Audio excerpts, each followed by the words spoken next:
Madagascar, parlons-en. En 1896, la France annexe l'île.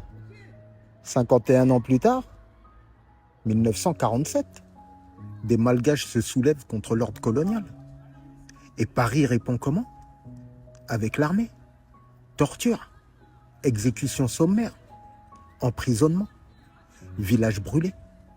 Et des récits de l'époque rapportent même des prisonniers malgaches jetés vivants depuis des avions.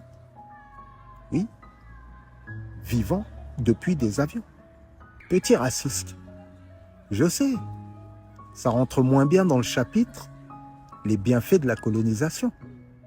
Et le plus gênant, c'est que ces récits, on les retrouve jusque dans les débats parlementaires français de l'époque. Et à Moramanga, des prisonniers sont enfermés dans un wagon à bestiaux. L'armée française ouvre le feu.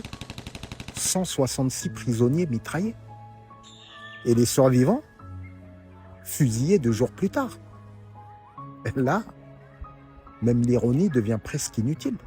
Le nombre total de morts, les historiens le discutent encore.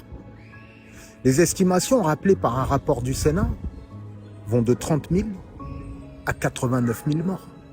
Alors moi, je ne vais pas gonfler les chiffres. Je n'en ai pas besoin. Parce que Moramanga est documenté. Les exécutions sont documentées. Les villages brûlés sont documentés. Et les récits sur les prisonniers jetés d'avion sont jusque dans vos propres archives parlementaires. Inventer, ce serait vous offrir une porte de sortie. Et moi, je préfère vous la fermer. Mais attends, parce que là, ça devient magnifique. En 2005, Jacques Chirac finit par parler du caractère inacceptable des répressions engendrées par le système colonial à Madagascar. Et en 2025, Emmanuel Macron annonce encore une commission franco-malgache d'historiens autour de 1947 et des atrocités commises à cette époque. 78 ans après. C'est fascinant. Pour coloniser Madagascar, pas besoin de commission.